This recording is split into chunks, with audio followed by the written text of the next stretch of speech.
how does Yair Golan's accusation of a government coup reflect the deepening divisions within the Israeli politics?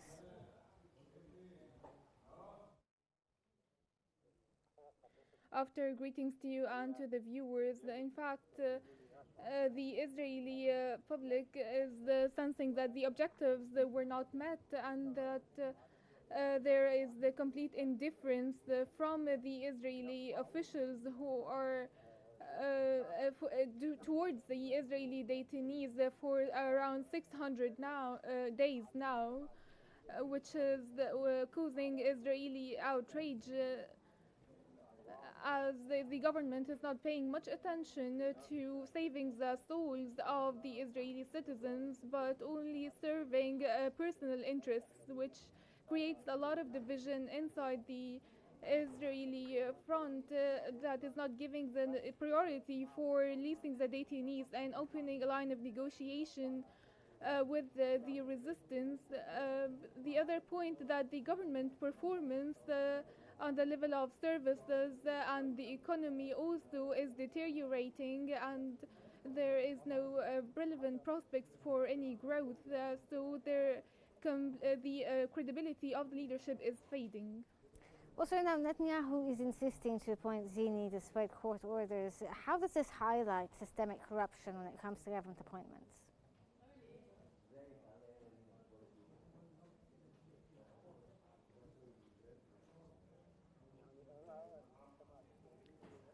I see that the Israeli community is objecting heavily, but Netanyahu is crossing all the red lines, meaning that Netanyahu insisting on getting out of any attempts to be prosecuted by continuing the war and the genocide and the siege on Gaza Strip. These measures can be overlooked for some while, but it cannot be overlooked forever by the Israeli community. Most of the Israeli community now is seeing that Netanyahu is serving his personal interests as well as his assistants, and he is trying to not to evade prosecution and evade any hearings, but he cannot rely on that forever.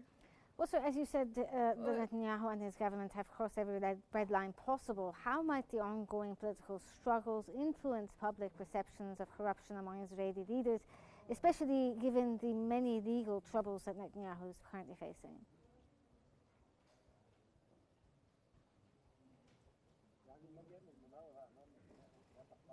Netanyahu will not be able to stall much further because he was the Minister of Defense and then the Chief of Staff and then the military intelligence. These things leave very little for Netanyahu.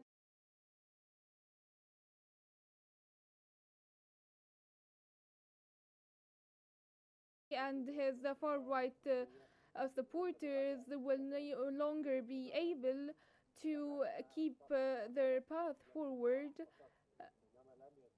but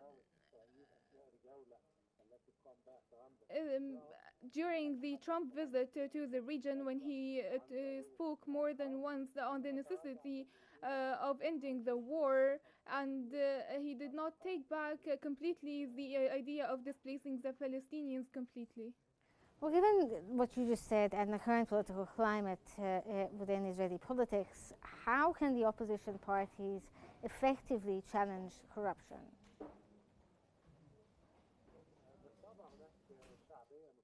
Of course, there is increasing popularity for the opposition, and I think that the opposition will have a lot of opportunity, and there are several names to be mentioned from the opposition to obtain seats and to reform the government. And we will see, we might see early elections. All of these are pressures practiced by the Israeli public, and they are threatening the position of Netanyahu gradually, and which makes him reconsider his actions. We have also seen the chief of staff opposing to recycling the solutions and reusing old solutions that has proven failure before. Well, so what about the internal divisions themselves? Will it eventually impede Israel's ability to resume its aggressive war on Gaza?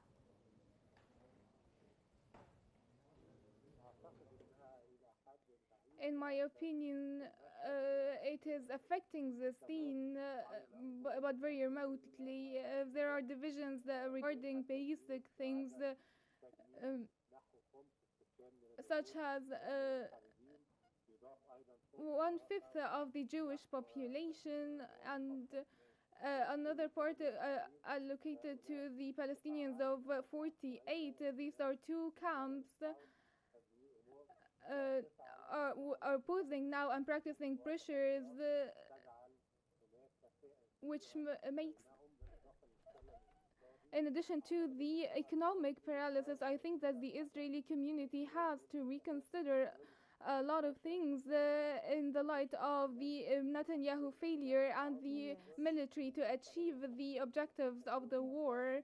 Also, Yes, the remaining detainees in Gaza. Your point there clear.